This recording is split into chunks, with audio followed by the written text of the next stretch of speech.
The U.S. Senate has once again tried and failed to pass a bill funding the fight against the Zika virus.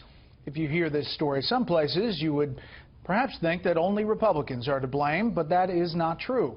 And as usual, Republicans and Democrats are pointing fingers at each other. Correspondent Rich Edson is on Capitol Hill tonight to tell us just how intense this debate is becoming. Mosquitoes on the House floor. This is the fear of Floridians right here. It is not good enough to work on a compromise for months and months and months with no solution.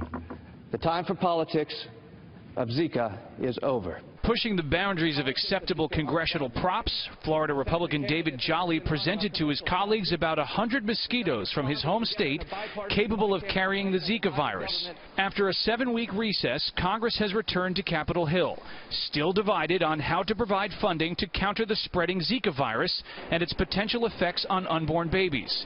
People have asked us, members have asked us, why don't you show the pictures? It's just too horrible. We could never subject families who are affected by having the world see the suffering that they are going through. The motion is not agreed to. Last night, House Minority Leader Nancy Pelosi's Senate Democratic colleagues blocked the latest Republican effort to counter Zika. Their objections to the $1.1 billion measure, a prohibition on providing Planned Parenthood money for contraception. Republicans also paired their Zika legislation with the annual spending bill for military construction. It contains a measure that allows Confederate flags to fly at Veterans Administration cemeteries again. Democrats can't seem to take yes as an answer on Zika.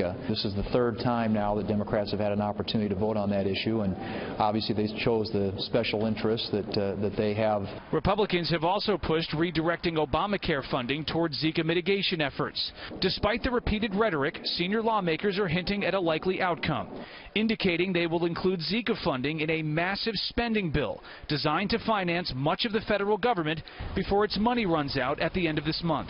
Failing to pass that bill would shut down parts of the government, an outcome Republican leaders claim they will avoid. Senate Majority Leader Mitch McConnell says Republicans will continue negotiating with Senate Democrats and the White House on that broader, massive government spending bill. On Zika funding, a source close to those talks tells us the two top sticking points there, finding a way to pay for some of that Zika funding and that fight over Planned Parenthood. Brett? Rich Edson live on the Hill. We'll continue to follow it. Rich, thank you.